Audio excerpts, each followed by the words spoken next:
Helen's Babies by John Habberton, Part 6. "Uncle Harry," said Budge, "'twas real good of the Lord to let you be with us, else Toddie might have drownded."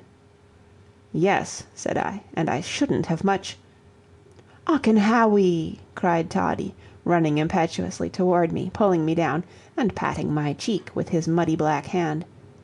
"I loves you for taking me out de water." "I accept your apology," said I, "but let's hurry home." There was but one residence to pass, and that, thank fortune, was so densely screened by shrubbery that the inmates could not see the road. To be sure, we were on a favorite driving road, but we could reach home in 5 minutes, and we might dodge into the woods if we heard a carriage coming. Ha! There came a carriage already, and was there ever a sorrier-looking group? There were ladies in the carriage, too. Could it be? Of course it was. Did the evil spirit which guided those children always send an attendant for Miss Mayton before he began operations? There she was, anyway, cool, neat, dainty, trying to look collected, but severely flushed by the attempt. It was of no use to drop my eyes, for she had already recognized me, so I turned to her a face which I think must have been just the one, unless more defiant, that I carried into 2 or 3 cavalry charges. "You seem to have been having a real good time together," said she, with a conventional smile, as the carriage passed. "Remember, you're all going to call on me to-morrow afternoon." Bless the girl! Her heart was as quick as her eyes. Almost any other young lady would have devoted her entire energy to laughing on such an occasion, but she took her earliest opportunity to make me feel at ease. Such a royal-hearted woman deserves to— I caught myself just here, with my cheeks growing quite hot under the mud Toddie had put on them, and I led our retreat with a more stylish carriage than my appearance could possibly have warranted, and then I consigned my nephews to the maid, with very much the air of an officer turning over a large number of prisoners he had captured. I hastily changed my soiled clothing for my best, not that I expected to see any one, but because of a sudden increase in the degree of respect I felt toward myself.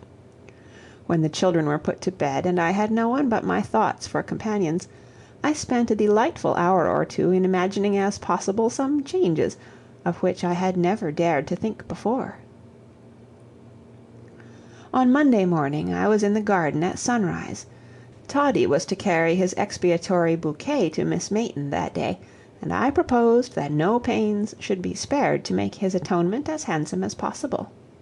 I canvassed carefully every border, bed, and detached flowering plant, until I had as accurate an idea of their possibilities as if I had inventoried the flowers in pen and ink.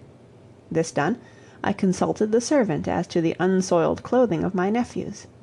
She laid out their entire wardrobe for my inspection, and after a rigid examination of everything, I selected the suits which the boys were to wear in the afternoon.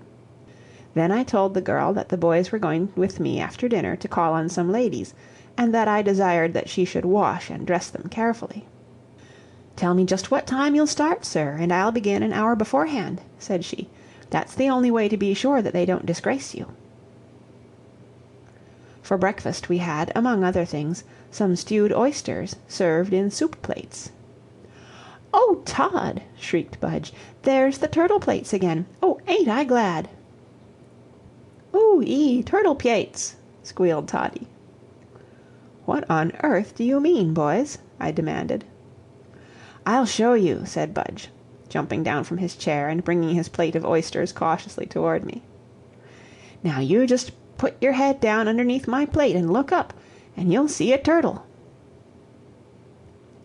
For a moment I forgot that I was not at a restaurant, and I took the plate, held it up, and examined its bottom. "There!" said Budge, pointing to the trademark, in colors, of the makers of the crockery. "Don't you see the turtle?" I abruptly ordered Budge to his seat, unmoved even by Toddie's remark that "dey ish turtles, but dey can't quoll awound like udder turtles." After breakfast I devoted a great deal of fussy attention to myself. Never did my own wardrobe seem so meager and ill-assorted, never did I cut myself so many times while shaving, never did I use such unsatisfactory shoe polish. I finally gave up in despair my effort to appear genteel, and devoted myself to the bouquet. I cut almost flowers enough to dress a church, and then remorselessly excluded every one which was in the least particular imperfect. In making the bouquet I enjoyed the benefit of my nephew's assistance and counsel, and took enforced part in conversation which flowers suggested. "Ocken Hawwy," said Toddie, "ish heaven all like this, wif pretty flowers? 'Cause I don't see what the angels ever turns out for, if 'tis."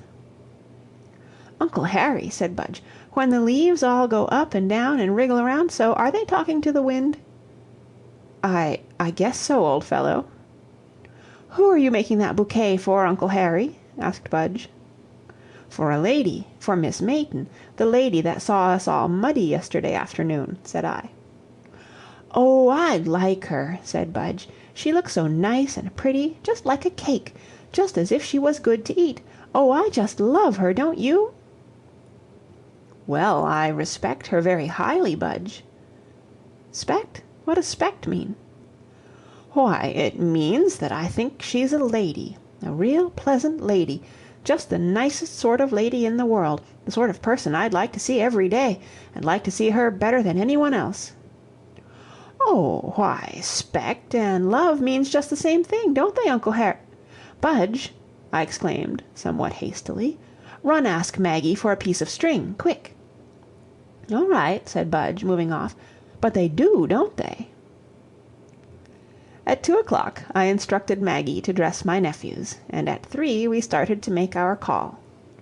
To carry Toddie's bouquet, and hold a hand of each boy, so as to keep them from darting into the hedges for grasshoppers and the gutters for butterflies, was no easy work, but I managed to do it. As we approached Mrs. Clarkson's boarding house, I felt my hat was over one ear, and my cravat awry, but there was no opportunity to rearrange them, for I saw Alice Mayton on the piazza, and felt that she saw me. Handing the bouquet to Toddie, and promising him 3 sticks of candy if he would be careful and not drop it, we entered the garden. The moment we were inside the hedge, and Toddie saw a man going over the grass with a lawn mower, he shrieked, "Oh, there's a cutter grass!" and dropped the bouquet with the carelessness born of perfect ecstasy. I snatched it before it reached the ground, dragged the offending youth up the walk, saluted Miss Mayton, and told Toddie to give the bouquet to the lady. This he succeeded in doing, but as Miss Mayton thanked him and stooped to kiss him, he wriggled off the piazza like a little eel, shouted, "Tum on!" to his brother, and a moment later my nephews were following the cutter grass at a respectful distance in the rear. "Those are my sister's best children in the world, Miss Mayton," said I. "Bless the little darlings," replied the lady. "I do love to see children enjoying themselves." "So do I," said I, "when I'm not responsible for their well-being, but if the effort I've expended on those boys had been directed toward the interests of my employers, those worthy gentlemen would consider me invaluable." Miss Mayton made some witty reply, and we settled to a pleasant chat about mutual acquaintances, about books, pictures, music, and the gossip of our set. I would cheerfully have discussed Herbert Spencer's system, the Assyrian tablets, or any other dry subject with Miss Mayton, and felt that I was richly repaid by the pleasure of seeing her. Handsome, intelligent, composed, tastefully dressed, without a suspicion of the flirt or the languid woman of fashion about her, she awakened to the uttermost every admiring sentiment and every manly feeling. But, alas, my enjoyment was probably more than I deserved, so it was cut short. There were other ladies boarding at Mrs. Clarkson's, and as Miss Mayton truthfully observed at our first meeting, men were very scarce at Hillcrest. So the ladies, by the merest accident, of course, happened upon the piazza, and each one was presented to me, and common civility made it impossible for me to speak to Miss Mayton more than once in 10 minutes. At any other time and place I should have found the meeting of so many ladies a delightful experience, but now... Suddenly a compound shriek arose from the lawn, and all the ladies sprang to their feet.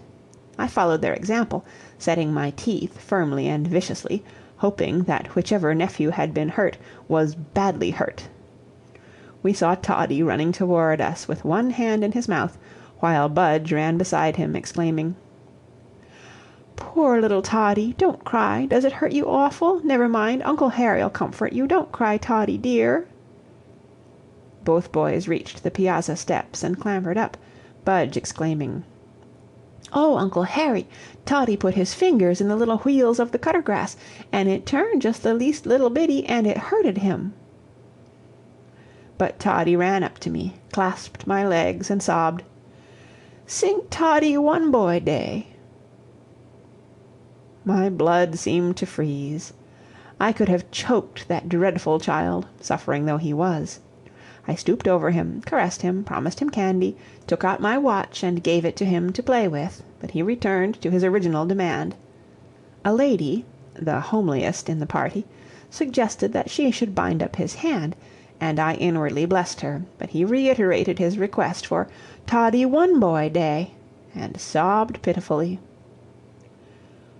"What does he mean?" asked Miss Mayton. "He wants Uncle Harry to sing 'Charlie Boy One Day,'" explained Budge. "He always wants that song when he's hurt, anyway."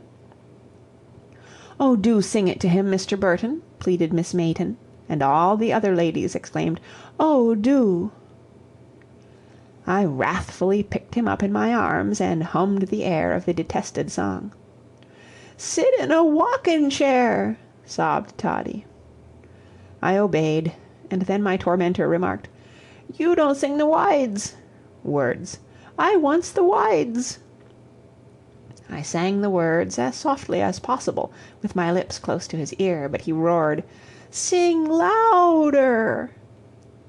"I don't know any more of it, Toddy," I exclaimed in desperation. "Oh, I'll tell it all to you, Uncle Harry," said Budge, and there, before that audience, and her, I was obliged to sing that dreadful doggerel, line for line, as Budge repeated it. My teeth were set tight, my brow grew clammy, and I gazed upon Toddy with terrible thoughts in my mind. No one laughed. I grew so desperate that a titter would have given relief. At last I heard someone whisper, "See how he loves him. Poor man, he's in perfect agony over the little fellow." Had not the song reached its natural end just then, I believe I should have tossed my wounded nephew over the piazza rail. As it was, I set him upon his feet, announced the necessity of our departure, and began to take leave, when Miss Mayton's mother insisted that we should stay to dinner. "For myself, I should be delighted, Mrs. Mayton," said I, "but my nephews have hardly learned company manners yet. I'm afraid my sister wouldn't forgive me if she heard I had taken them out to dinner." "Oh, I'll take care of the little dears," said Miss Mayton. "They'll be good with me, I know." "I couldn't be so unkind as to let you try it, Miss Mayton," I replied, but she insisted, and the pleasure of submitting to her will was so great that I would have risked even greater mischief. So Miss Mayton sat down to dinner with Budge upon one side and Toddy on the other, while I was fortunately placed opposite, from which position I could indulge in warning winks and frowns. The soup was served. I signaled the boys to tuck their napkins under their chins, and then turned to speak to the lady on my right. She politely inclined her head toward me, but her thoughts seemed elsewhere. Following her eyes, I beheld my youngest nephew with his plate upraised in both hands, his head on the tablecloth, and his eyes turned painfully upward. I dared not speak for fear he would drop the plate. Suddenly he withdrew his head, put on an angelic smile, tilted his plate so part of its contents sought refuge in the fold of Miss Mayton's dainty snowy dress, while the offender screamed, "Oh, wee, je turtle on my piate! Budgie, je turtle on my piate!" Budge was about to raise the plate when he caught my eye, and desisted. Poor Miss Mayton actually looked discomposed for the first time in her life, so far as I knew or could imagine. She recovered quickly, however, and treated that wretched boy with the most Christian forbearance and consideration during the remainder of the meal. When the dessert was finished, she quickly excused herself, while I removed Toddy to a secluded corner of the piazza, and favored him with a lecture which caused him to howl pitifully, and compelled me to caress him and undo all the good which my rebukes had done. Then he and Budge removed themselves to the lawn, while I awaited Miss Mayton's reappearance, to offer an apology for Toddie, and to make our adieus. It was the custom of the ladies at Mrs. Clarkson's to stroll about the lovely rural walks after dinner and until twilight, and on this particular evening they departed in twos and threes, leaving me to make my apology without witnesses. I was rather sorry they went. It was not pleasant to feel that I was principally responsible for my nephew's blunder, and to have no opportunity to allay my conscience pangs by conversation. It seemed to me Miss Mayton was forever in appearing. I even called up my nephews to have some one to talk to. Suddenly she appeared, and in an instant I fervently blessed Toddie and the soup which the child had sent upon its aimless wanderings. I would rather pay the price of a fine dress than try to describe Miss Mayton's attire. I can only say that in style, color, and ornament it became her perfectly, and set off the beauties of a face which I had never before thought was more than pleasing and intelligent. Perhaps the anger which was excusable after Toddie's graceless caper had something to do with putting unusual color into her cheeks, and a brighter sparkle than usual in her eyes. Whatever was the cause, she looked queenly, and I half imagined that I detected in her face a gleam of satisfaction at the involuntary start which her unexpected appearance caused me to make. She accepted my apology for Toddie with queenly graciousness, and then, instead of proposing that we should follow the other ladies, as a moment before I had hoped she would, she dropped into a chair.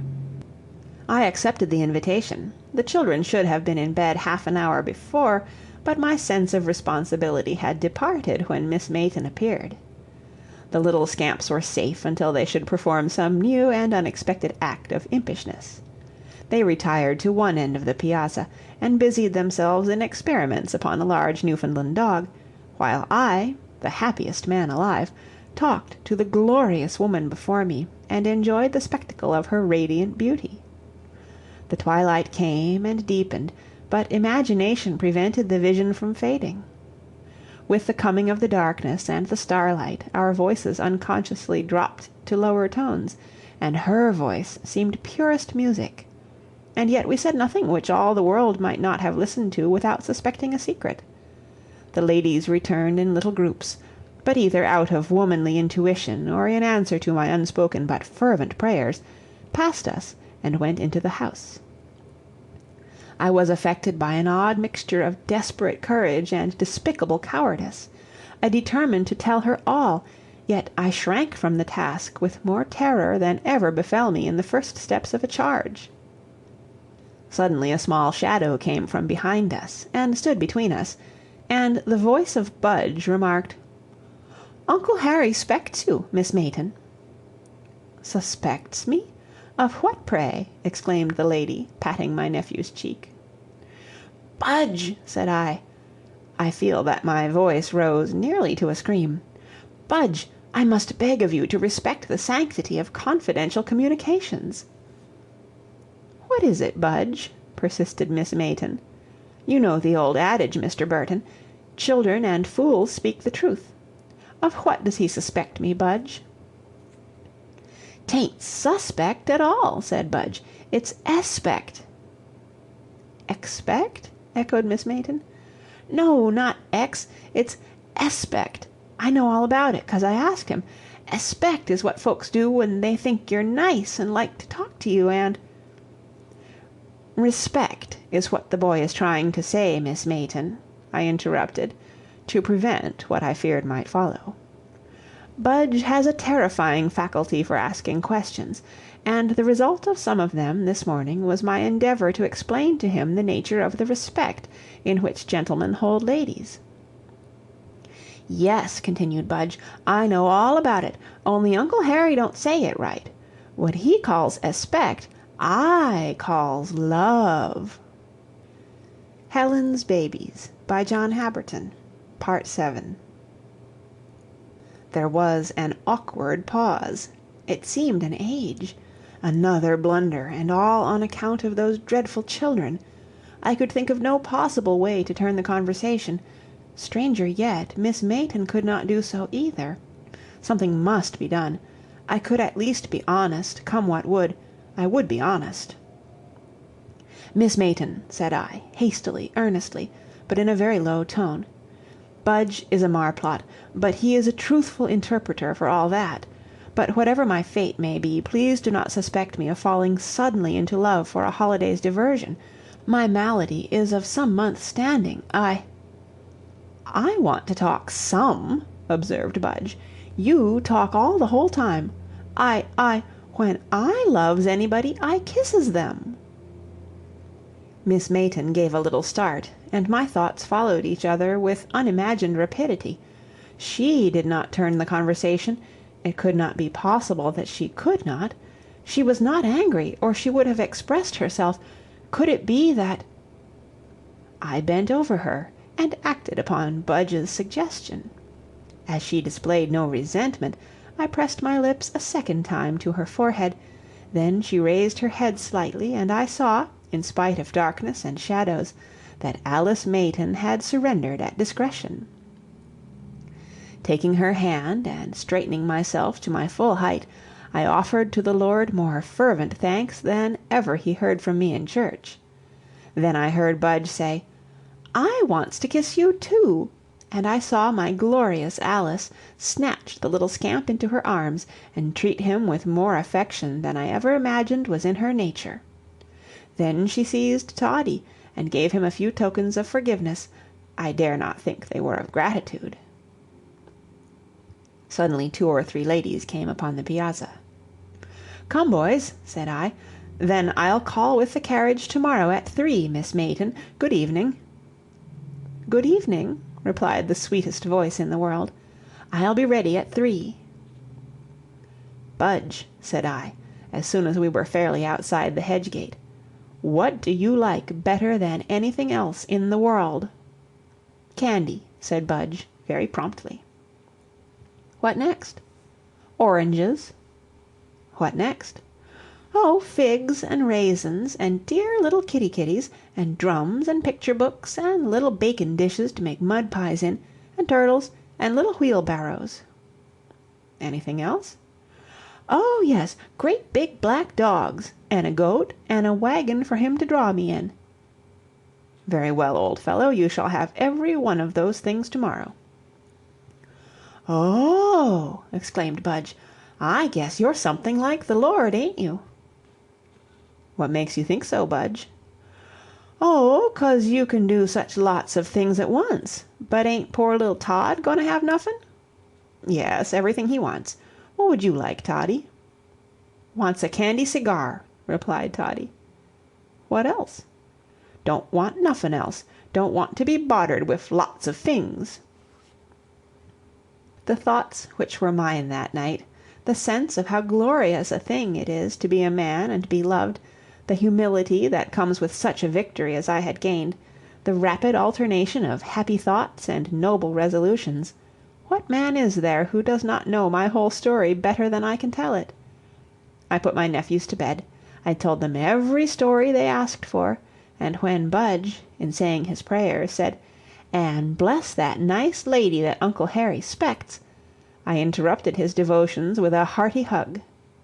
The children had been awake so far beyond their usual hour for retiring that they dropped asleep without giving any special notice of their intention to do so.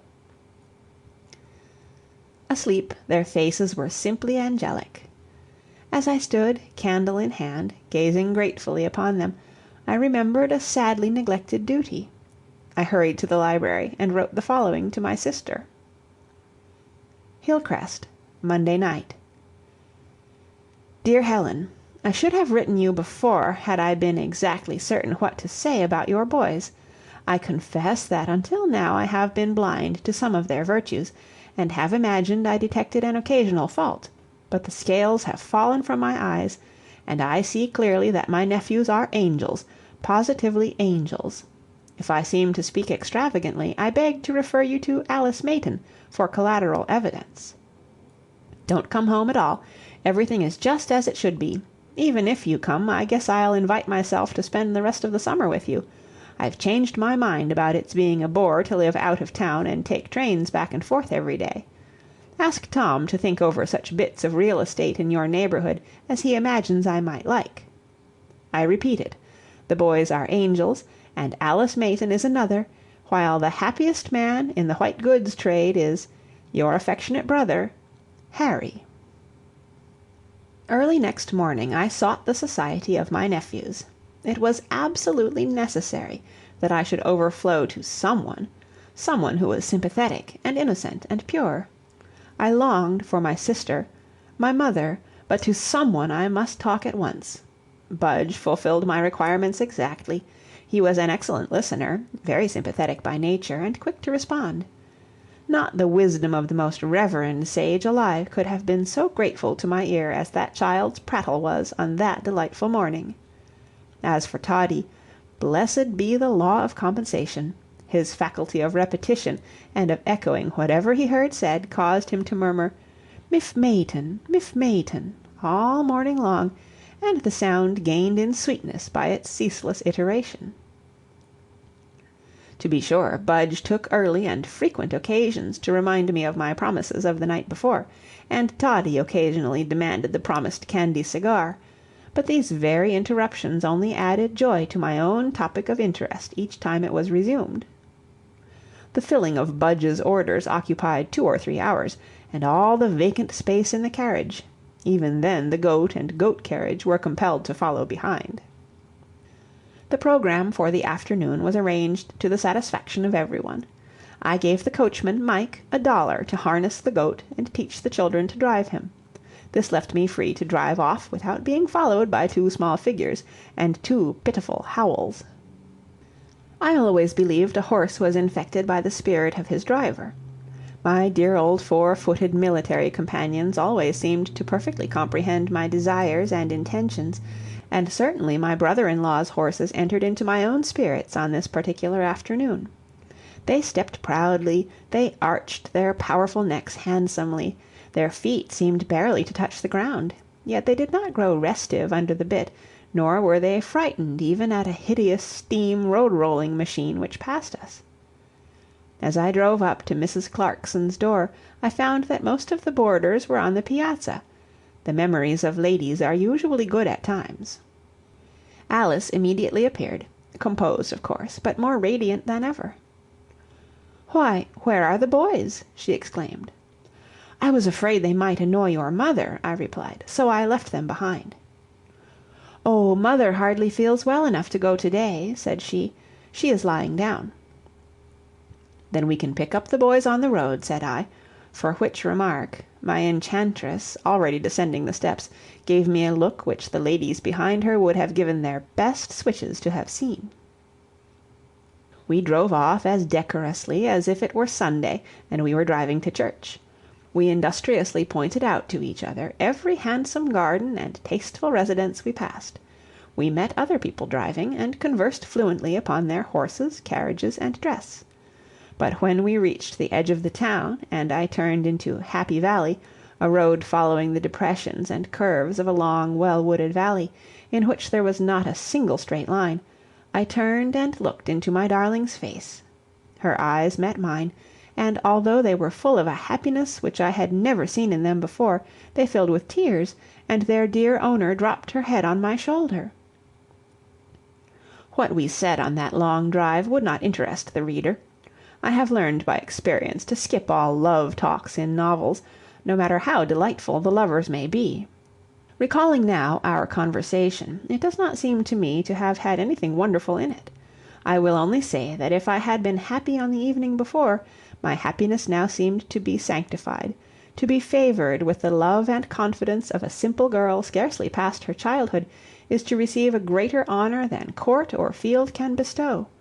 But even this honor is far surpassed by that which comes to a man when a woman of rare intelligence, tact, and knowledge of society and the world unburdens her heart of all its hopes and fears, and unhesitatingly leaves her destiny to be shaped by his love.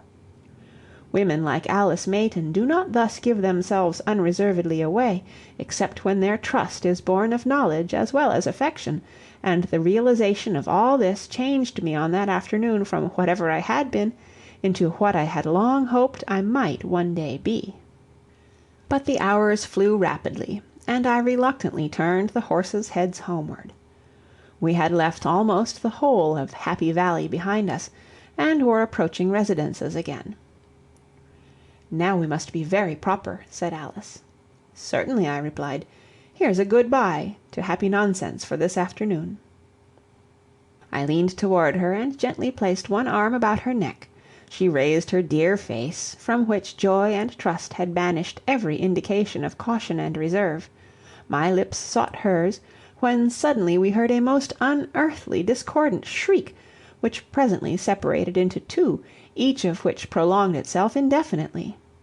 The horses started, and Alice, blessed be all frights now, henceforth and forevermore, clung tightly to me. The sounds seemed to be approaching us, and were accompanied by a lively rattling noise that seemed to be made by something wooden. Suddenly, as we approached a bend of the road, I saw my youngest nephew appear from some unknown space, describe a parabolic curve in the air, ricochet slightly from an earthy protuberance in the road, and make a final stop in the gutter.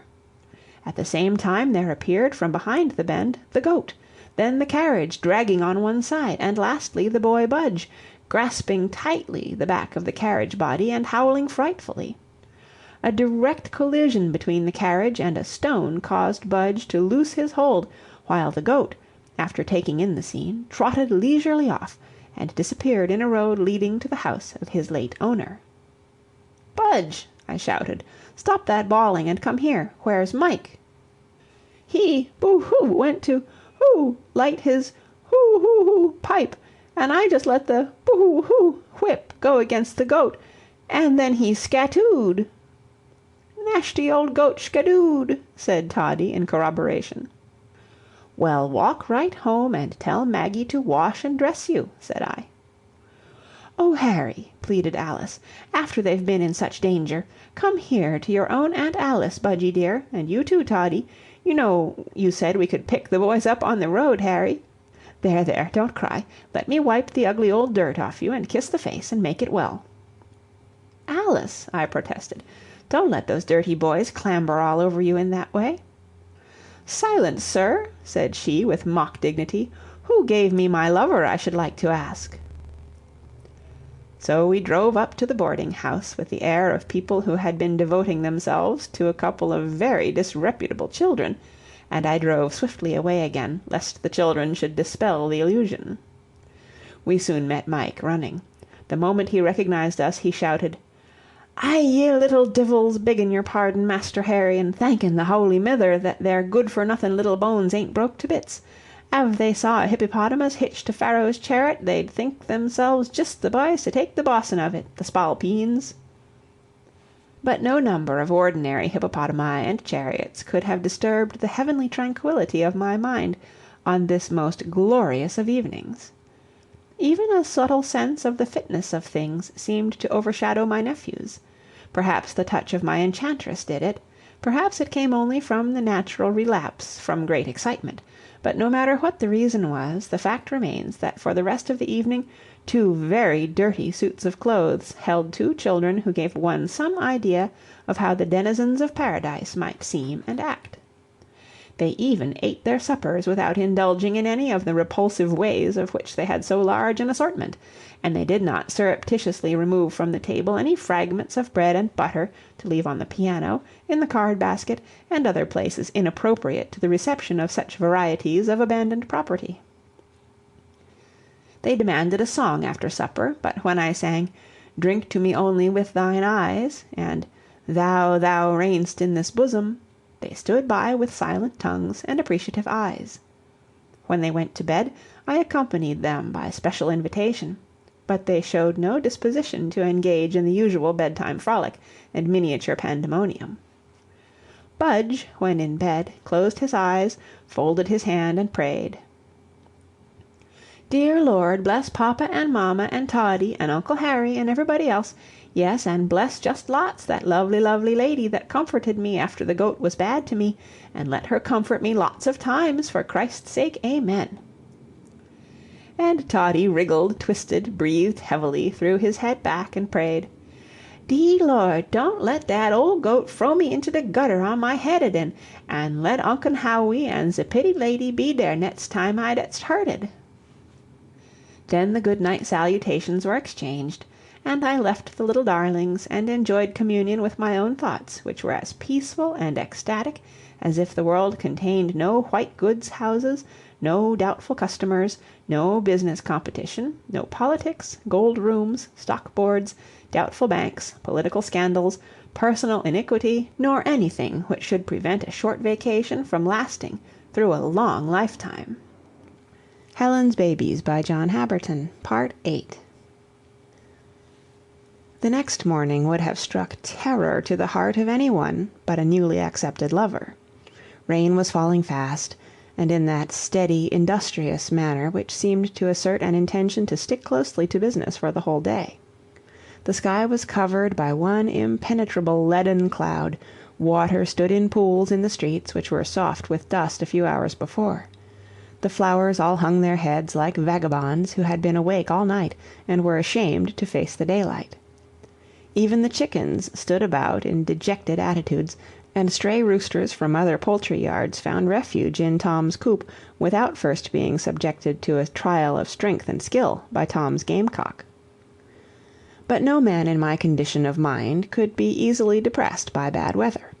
I would rather have been able to drive about under a clear sky, or lounge under the trees, or walk to the post office in the afternoon by the road which passed directly in front of Mrs. Clarkson's boarding-house. But man should not live for himself alone.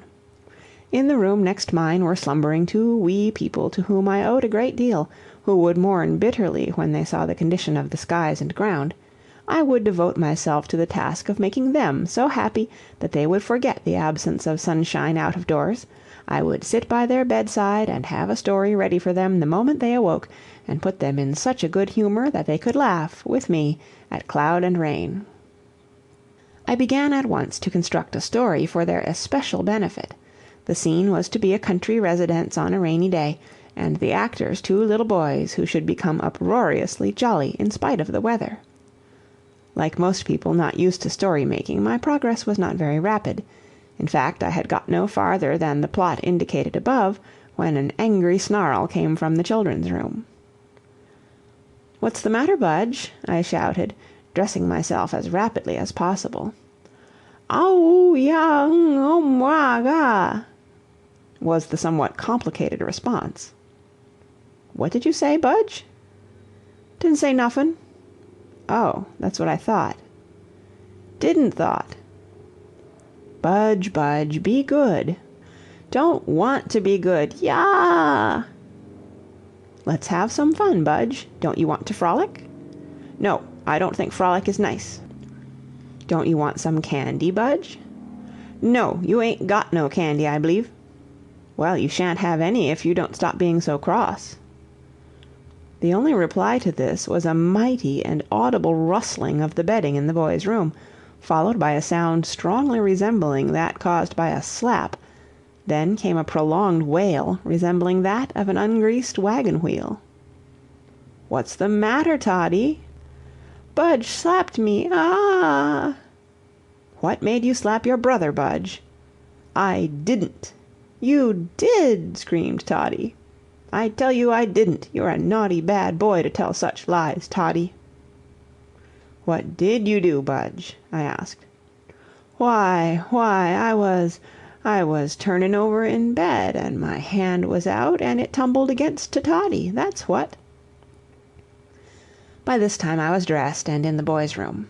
Both my nephews were sitting up in bed, Budge looking as sullen as an old jailbird, and Toddie with tears streaming all over his face. "Boys," said I, "don't be angry with each other. It isn't right. What do you suppose the Lord thinks when he sees you so cross to each other?" "He don't think nuffin'," said Budge. "You don't think he can look through a black sky like that, do you?" "He can look anywhere, Budge, and he feels very unhappy when he sees little brothers angry with each other." "Well, I feel unhappy, too. I wish there wasn't never no old rain nor nothin'." "Then what would the plants and flowers do for a drink, and where would the rivers come from, for you to go sailing on?" "I want to make mud pies," added Toddie. "You's a naughty boy, Budge." And here Toddie's tears began to flow afresh. I ain't a bad boy, and I don't want no old rain nohow, and that's all about it. And I don't want to get up, and Maggie must bring me up my breakfast in bed." "Boo-hoo!" wept Toddie. "Wants my brepspup in bed, too." "Boys," said I, "now listen. You can't have any breakfast at all unless you are up and dressed by the time the bell rings. The rising bell rang some time ago. Now dress like good boys, and you shall have some breakfast, and then you'll feel a great deal nicer, and then Uncle Harry will play with you and tell you stories all day long." Budge crept reluctantly out of bed and caught up one of his stockings, while Toddie again began to cry. "Toddie," I shouted, "stop that dreadful racket and dress yourself. What are you crying for?" "Well, I feels bad." "Well, dress yourself, and you'll feel better." "Want you to dress me." "Bring me your clothes, then, quick."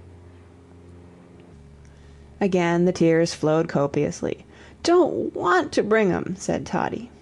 "Then come here," I shouted, dragging him across the room and snatching up his tiny articles of apparel. I had dressed no small children, since I was rather a small boy myself, and Toddie's clothing confused me somewhat. I finally got something on him, when a contemptuous laugh from Budge interrupted me. "How you goin' to put his shirt on under them things?" queried my oldest nephew. "Budge," I retorted, "how are you going to get any breakfast if you don't put on something besides that stocking?" The young man's countenance fell, and just then the breakfast bell rang. Budge raised a blank face, hurried to the head of the stairs, and shouted, "Maggie!" "What is it, Budge?" Was that the rising bell or the breakfast bell?" "'Twas the breakfast bell." There was dead silence for a moment, and then Budge shouted, "Well, we'll call that the risin' bell. You can ring another bell for breakfast pretty soon when I get dressed." Then this volunteer adjuster of household affairs came calmly back and commenced dressing in good earnest, while I labored along with Toddie's wardrobe. "Where's the button-hook, Budge?" said I. I put it... Say, Todd, what did you do with the button-hook yesterday?" "Didn't have no button-hook," asserted Toddie. "Yes, you did. Don't you remember how we was playin' draw teef, and the doctor's dog had the toothache, and I was pullin' his teef with the button-hook, and you was my little boy, and I gived the toof-puller to you to hold for me? Where did you put it?" "I'd know," replied Toddie, putting his hand in his pocket and bringing out a sickly-looking toad. "Feel again," said I, throwing the toad out the window, where it was followed by an agonizing shriek from Toddie. Again he felt, and his search was rewarded by the tension screw of Helen's sewing machine. Then I attempted some research myself, and speedily found my fingers adhering to something of a sticky consistency. I quickly withdrew my hand, exclaiming, "What nasty stuff have you got in your pocket, Toddie?" "'Tain't nasty stuff. It's bread and yasses, and it's nice, and Budge and me has little tea parties in de kitchen coop, and we eats it, and it's dovely." All this was lucid and disgusting, but utterly unproductive of button-hooks, and meanwhile the breakfast was growing cold. I succeeded in buttoning Toddie's shoes with my fingers, splitting most of my nails in the operation. I had been too busily engaged with Toddie to pay any attention to Budge, who I now found about half-dressed and trying to catch flies on the window-pane. Snatching Toddie, I started for the dining-room, when Budge remarked reprovingly, "Uncle Harry, you wasn't dressed when the bell rang, and you oughtn't to have any breakfast." True enough, I was minus collar, cravat, and coat. Hurrying these on, and starting again, I was once more arrested. "Uncle Harry, must I brush my teeth this morning?" "No, hurry up. Come down without doing anything more if you like, but come, it'll be dinner time before we get breakfast." Then that imp was moved, for the first time that morning, to something like good nature, and he exclaimed with a giggle, "My, what big stomachs we'd have when we got done, wouldn't we?" At the breakfast table Toddie wept again, because I insisted on beginning operations before Budge came. Then neither boy knew exactly what he wanted. Then Budge managed to upset the contents of his plate into his lap, and while I was helping him clear away the debris, Toddie improved the opportunity to pour his milk upon his fish, and put several spoonfuls of oatmeal porridge into my coffee cup. I made an early excuse to leave the table and turn the children over to Maggie. I felt as tired as if I had done a hard day's work, and was somewhat appalled at realizing that the day had barely begun. I lit a cigar and sat down to Helen's piano. I am not a musician, but even the chords of a hand organ would have seemed sweet music to me on that morning. The music book nearest to my hand was a church hymn book, and the first air my eye struck was Greenville.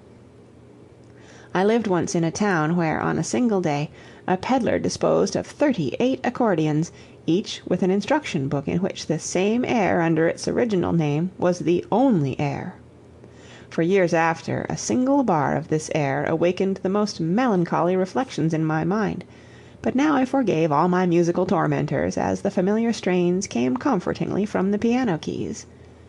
But suddenly I heard an accompaniment, a sort of reedy sound, and looking around I saw Toddie again in tears. I stopped abruptly and asked, "What's the matter now, Toddie?" "Don't want dat old tune, wantsh dancin' tune so I can dance."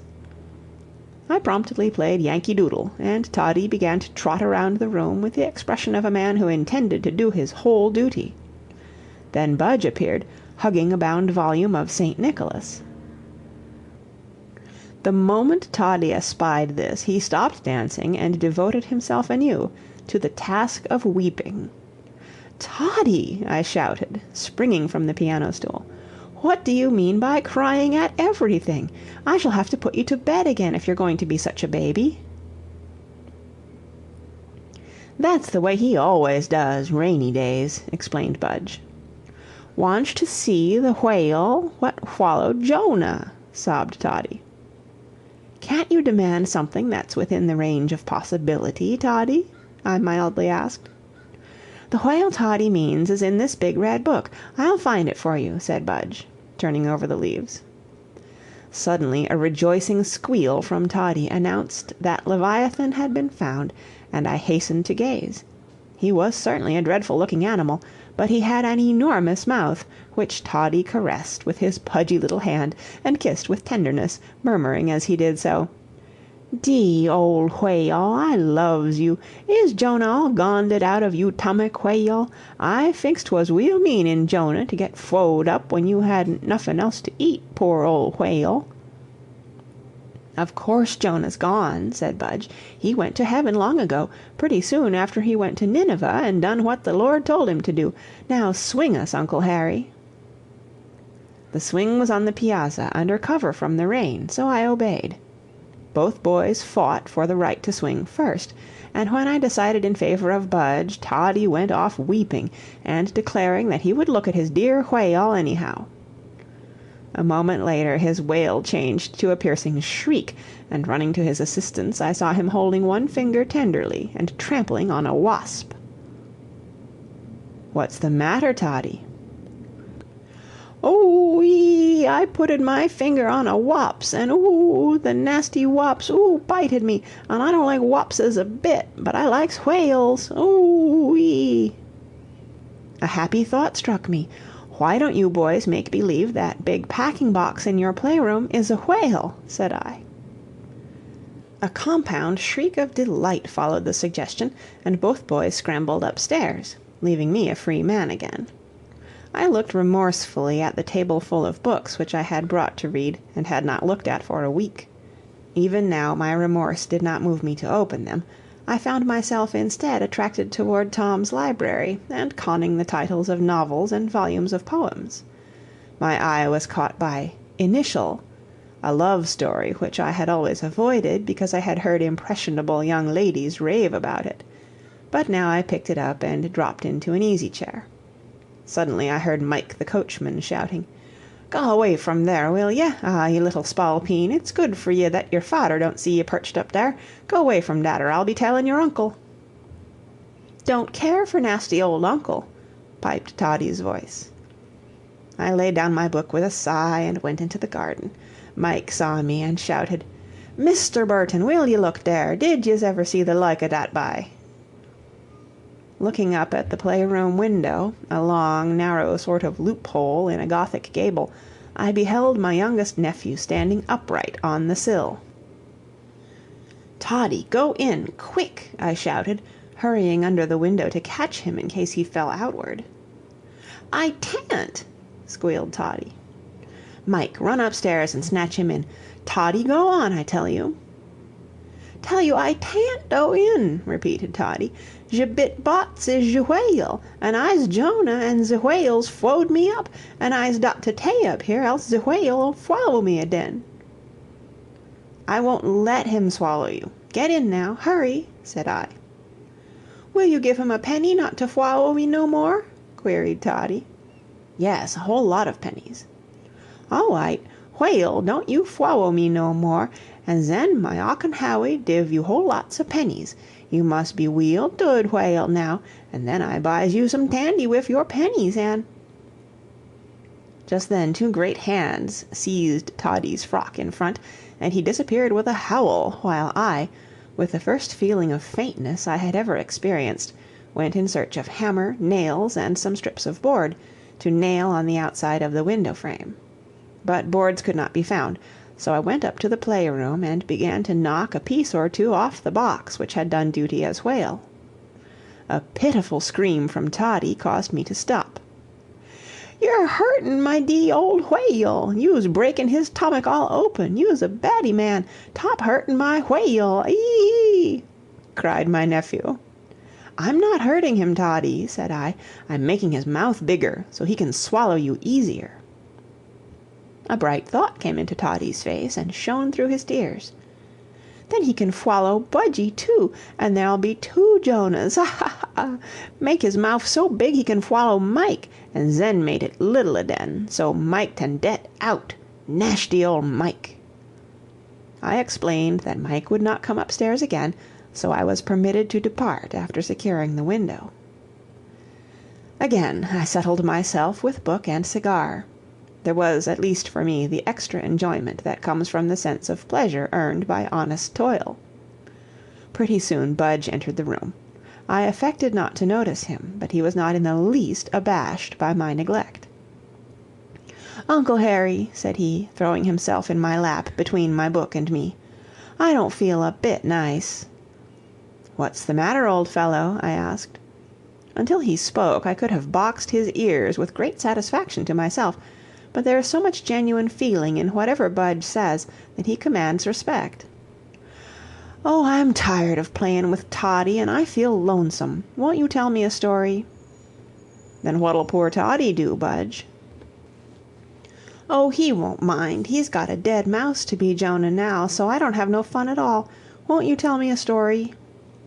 "Which one?" "Tell me one that I never heard before at all."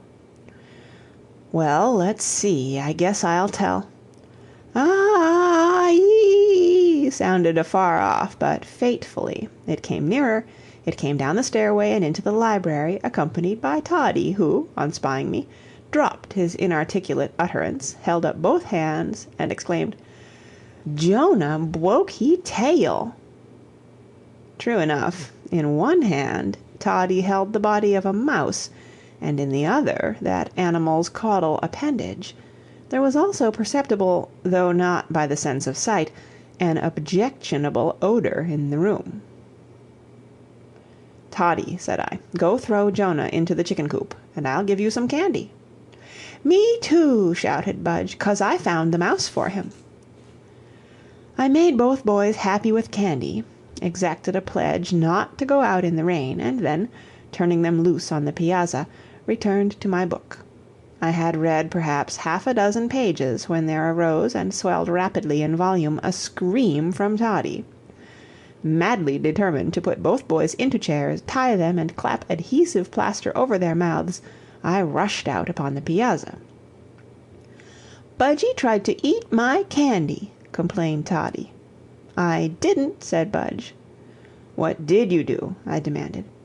"I didn't bite it at all. I only wanted to see how it would feel between my teeth. That's all." I felt the corners of my mouth breaking down, and hurried back to the library, where I spent a quiet quarter of an hour in pondering over the demoralizing influence exerted upon principle by a sense of the ludicrous. For some time afterward the boys got along without doing anything worse than make a dreadful noise, which caused me to resolve to find some method of deadening piazza floors if I ever owned a house in the country. In the occasional intervals of comparative quiet, I caught snatches of very funny conversation. The boys had coined a great many words whose meaning was evident enough, but I wonder greatly why Tom and Helen had never taught them the proper substitutes. Among others was the word deader, whose meaning I could not imagine. Budge shouted, "Oh, Tod, there comes a deader! See where all them things like roosters' tails are a-shakin'? Well, there's a deader under them." "That's funny," remarked Toddie. "And see all the people's a-comin' along," continued Budge.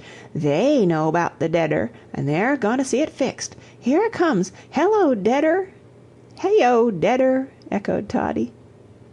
What could deader mean? "Oh, here it is right in front of us," cried Budge. "And ain't there lots of people, and 2 horses to pull the deader. Some deaders has only 1." My curiosity was too much for my weariness. I went to the front window, and peering through, saw a funeral procession. In a second I was on the piazza, with my hands on the children's collars. A second later 2 small boys were on the floor of the hall, the front door was closed, and 2 determined hands covered 2 threatening little mouths. Helen's Babies by John Habberton. Part 9. When the procession had fairly passed the house, I released the boys, and heard 2 prolonged howls for my pains. Then I asked Budge if he wasn't ashamed to talk that way when a funeral was passing. "'Twasn't a funeral," said he. "'Twas only a deader, and deaders can't hear nothin'." "But the people in the carriages could," said I. "Well," said he, "they was so glad that the other part of the deader had gone to heaven that they didn't care what I said. Everybody's glad when the other parts of deaders go to heaven. Papa told me to be glad that dear little Philly was in heaven, and I was, but I do want to see him again awful." "Want to see Philly again awful," said Toddie, as I kissed Budge and hurried off to the library, unfit just then to administer farther instruction or reproof. Of one thing I was very certain: I wished the rain would cease falling, so the children could go out of doors, and I could get a little rest and freedom from responsibility. But the skies showed no signs of being emptied, the boys were snarling on the stairway, and I was losing my temper quite rapidly. Suddenly I bethought me of one of the delights of my own childish days, the making of scrapbooks. One of Tom's library drawers held a great many ladies' journals. Of course Helen meant to have them bound, but I could easily repurchase the numbers for her. They would cost $2 or $3, but peace was cheap at that price. On a high shelf in the playroom I had seen some supplementary volumes of mercantile agency reports, which would in time reach the rag-bag. There was a bottle of mucilage in the library desk, and the children owned an old pair of scissors. Within 5 minutes I had located 2 happy children on the bathroom floor, taught them to cut out pictures, which operation I quickly found they understood as well as I did, and to paste them into the extemporized scrapbook. Then I left them, recalling something from Newman Hall's address on the dignity of labor. Why hadn't I thought before of showing my nephews some way of occupying their mind and hands? Who could blame the helpless little things for following every prompting of their unguided minds? Had I not 100 times been told, when sent to the woodpile or the weediest part of the garden in my youthful days, that Satan finds some mischief still for idle hands to do? Never again would I blame children for being mischievous when their minds were neglected. I spent a peaceful, pleasant hour over my novel, when I felt that a fresh cigar would be acceptable. Going upstairs in search of one, I found that Budge had filled the bathtub with water, and was sailing boats, that is, hair-brushes. Even this seemed too mild an offense to call for a rebuke, so I passed on without disturbing him, and went to my own room. I heard Toddy's voice, and having heard from my sister that Toddy's conversations with himself were worth listening to, I paused outside the door. I heard Toddy softly murmur, "Zere, pitty yady, tay zere. Now, 'ittle boy, I put you wif your mudder, 'tause mudders like zere little boys wif 'em. And you sall have 'ittle sister t'udder side of you, zere. Now, 'ittle boys and 'ittle girls' mudder, don't you feel happy? Isn't I awful good to give you your 'ittle childrens? You ought to say, 'Thank you, Toddy. You's a nice, fweet little gentleman.'" I peered cautiously, then I entered the room hastily. I didn't say anything for a moment, for it was impossible to do justice, impromptu, to the subject. Toddy had a progressive mind. If pictorial ornamentation was good for old books, why should not similar ornamentation be extended to objects more likely to be seen? Such may not have been Toddy's line of thought, but his recent operations warranted such a supposition. He had cut out a number of pictures and pasted them upon the wall of my room, my sister's darling room, with its walls tinted exquisitely in pink. As a member of a hanging committee, Toddy would hardly have satisfied taller people, but he had arranged the pictures quite regularly, at about the height of his own eyes, had favored no one artist more than another, and had hung indiscriminately figure pieces, landscapes, and genre pictures. The temporary break of wall line occasioned by the door communicating with his own room, he had overcome by closing the door and carrying a line of pictures across its lower panels. Occasionally a picture fell off the wall, but the mucilage remained faithful and glistened with its fervor of devotion. And yet so untouched was I by this artistic display, that when I found strength to shout, "Toddy!" it was in a tone which caused this industrious amateur decorator to start violently and drop his mucilage bottle, open end first, upon the carpet. "What will mamma say?" I asked. Toddy gazed, first blankly, and then inquiringly into my face. Finding no answer or sympathy there, he burst into tears and replied, "I dunno." The ringing of the lunch bell changed Toddy from a tearful cherub into a very practical, businesslike boy, and shouting, "Come on, Budge!" he hurried downstairs, while I tormented myself with wonder as to how I could best and most quickly undo the mischief Toddy had done. I will concede to my nephews the credit of keeping reasonably quiet during meals. Their tongues doubtless longed to be active in both the principal capacities of those useful members, but they had no doubt as to how to choose between silence and hunger. The result was a reasonably comfortable half-hour. Just as I began to cut a melon, Budge broke the silence by exclaiming, "Oh, Uncle Harry, we haven't been out to see the goat to-day." "Budge," I replied, "I'll carry you out there under an umbrella after lunch, and you may play with that goat all the afternoon if you like." "Oh, won't that be nice!" exclaimed Budge. "The poor goat! He'll think I don't love him a bit, 'cause I haven't been to see him to-day. Does goats go to heaven when they die, Uncle Harry?" "Guess not. They'd make trouble in the golden streets, I'm afraid." "Oh, dear! Then Philly can't see my goat. I'm so awful sorry," said Budge. "I can see your goat, Budgie," suggested Toddy. "Huh!" said Budge, very contemptuously. "You ain't dead." "Well, I's going to be dead some day, and zen your nashty old goat shan't see me a bit. See how he likes zat!" And Toddy made a ferocious attack on a slice of melon nearly as large as himself. After lunch, Toddy was sent to his room to take his afternoon nap, and Budge went to the barn on my shoulders. I gave Mike $1, with instructions to keep Budge in sight, to keep him from teasing the goat, and to prevent his being impaled or butted. Then I stretched myself on a lounge, and wondered whether only half a day of daylight had elapsed since I and the most adorable woman in the world had been so happy together. How much happier I would be when next I met her! The very torments of this rainy day would make my joy seem all the dearer and more intense.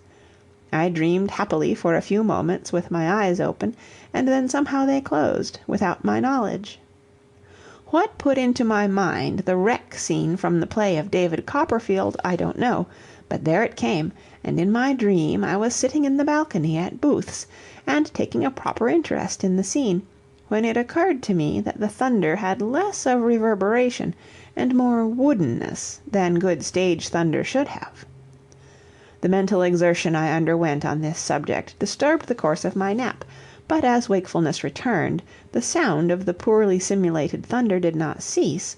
On the contrary, it was just as noisy and more hopelessly a counterfeit than ever. What could the sound be? I stepped through the window to the piazza, and the sound was directly over my head. I sprang down the terrace and out upon the lawn, looked up, and beheld my youngest nephew strutting back and forth on the tin roof of the piazza, holding over his head a ragged old parasol. I roared, "Go in, Toddie, this instant!" The sound of my voice startled the young man so severely that he lost his footing, fell, and began to roll toward the edge, and to scream, both operations being performed with great rapidity. I ran to catch him as he fell, but the outer edge of the water trough was high enough to arrest his progress, though it had no effect in reducing the volume of his howls. "Toddie," I shouted, "lie perfectly still until uncle can get to you. Do you hear?" "Es, but don't want to lie till," came in reply from the roof. "'Tan't she nuffin' but sky and rain." "Lie still," I reiterated, "or I'll whip you dreadfully." Then I dashed upstairs, removed my shoes, climbed out and rescued Toddie, shook him soundly, and then shook myself. "I was only just pyayin' mamma and walkin' in Guyane with an umbayalla," Toddie explained. I threw him upon his bed and departed. It was plain that neither logic, threats, nor the presence of danger could keep this dreadful child from doing whatever he chose. What other means of restraint could be employed? Although not as religious a man as my good mother could wish, I really wondered whether prayer, as a last resort, might not be effective. For his good and my own peace, I would cheerfully have read through the whole prayer book. I could hardly have done it just then, though, for Mike solicited an audience at the back door, and reported that Budge had given the carriage sponge to the goat, put handfuls of oats into the pump cylinder, pulled hairs out of the black mare's tail, and with a sharp nail drawn pictures on the enamel of the carriage body. Budge made no denial, but looked very much aggrieved, and remarked that he couldn't never be happy without somebody having to go get bothered, and he wished there wasn't nobody in the world but organ grinders and candy store men. He followed me into the house, flung himself into a chair, put on a look which I imagine Byron wore before he was old enough to be malicious, and exclaimed, "I don't see what little boys was made for, anyhow, if everybody gets cross with them and don't let them do what they want to. I'll bet when I get to heaven the Lord won't be as ugly to me as Mike is, and some other folks too. I wish I could die and be buried right away, me and the goat, and go to heaven where we wouldn't be scolded." Poor little fellow! First I laughed inwardly at his idea of heaven, and then I wondered whether my own was very different from it, or any more creditable. I had no time to spend even in pious reflection, however. Budge was quite wet, his shoes were soaking, and he already had an attack of catarrh, so I took him to his room and redressed him, wondering all the while how much similar duties my own father had had to do by me had shortened his life, and how, with such a son as I was, he lived as long as he did. The idea that I was in some slight degree atoning for my early sins so filled my thoughts that I did not at first notice the absence of Toddie. When it did become evident to me that my youngest nephew was not in the bed in which I had placed him, I went in search of him. He was in none of the chambers, but hearing gentle murmurs issue from a long, light closet, I looked in and saw Toddie sitting on the floor and eating the cheese out of a mouse-trap. A squeak of my boots betrayed me, and Toddie, equal to the emergency, sprang to his feet and exclaimed, "I didn't hurt the 'ittle mousey one bitty. I just letted him out, and he runned away." And still it rained. Oh, for a single hour of sunlight, so that the mud might be only damp dirt, and the children could play without tormenting other people. But it was not to be. Slowly, and by the aid of songs, stories, an improvised menagerie, in which I personated every animal, besides playing ostrich and armadillo, and a great many disagreements, the afternoon wore to its close, and my heart slowly lightened. Only an hour or two more, and the children would be in bed for the night, and then I would enjoy, in unutterable measure, the peaceful hours which would be mine. Even now they were inclined to behave themselves. They were tired and hungry, and stretched themselves on the floor to await dinner. I embraced the opportunity to return to my book, but I had hardly read a page when a combined crash and scream summoned me to the dining-room. On the floor lay Toddie, a great many dishes, a roast leg of lamb, several ears of green corn, the butter dish and its contents, and several other misplaced edibles. One thing was quite evident: the scalding contents of the gravy dish had been emptied on Toddie's arm, and how severely the poor child might be scalded I did not know. I hastily slit open his sleeve from wrist to shoulder, and found the skin very red; so, remembering my mother's favorite treatment for scalds and burns, I quickly spread the contents of a dish of mashed potato on a clean handkerchief, and wound the whole around Toddie's arm as a poultice. Then I demanded an explanation. "I was only just reachin' for a piece of bread," sobbed Toddie, "and then the bad old table beginded to frow all its fings at me, and tumble down bang." He undoubtedly told the truth as far as he knew it, but reaching over tables is a bad habit in small boys, especially when their mothers cling to old-fashioned heirlooms of tables, which have folding leaves; so I banished Toddie to his room, supperless, to think of what he had done. With Budge alone, I had a comfortable dinner off the salvage from the wreck caused by Toddie, and then I went upstairs to see if the offender had repented. It was hard to tell, by sight, whether he had or not, for his back was to me as he flattened his nose against the window, but I could see that my poultice was gone. "Where is what uncle put on your arm, Toddie?" I asked. "I ate it up," said the truthful youth. "Did you eat the handkerchief too?" "No, I fwowed nashty old handkerchief out the window. Don't want dirty old handkerchiefs in my nice 'ittle room." I was so glad that his burn had been slight that I forgave the insult to my handkerchief, and called up Budge, so that I might at once get both boys into bed, and emerge from the bondage in which I had lived all day long. But the task was no easy one. Of course, my brother-in-law, Tom Lawrence, knows better than any other man the necessities of his own children, but no children of mine shall ever be taught so many methods of imposing upon parental good nature. Their program called for stories, songs, moral conversations, frolics, the presentation of pennies, the dropping of the same, at long intervals, into tin savings banks, followed by a deafening shaking up of both banks. Then a prayer must be offered, and no conventional one would be tolerated. Then the boys performed their own devotions, after which I was allowed to depart with an interchange of "God bless yous." As this evening I left the room with their innocent benedictions sounding in my ears, a sense of personal weakness, induced by the events of the day, moved me to fervently respond, "Amen."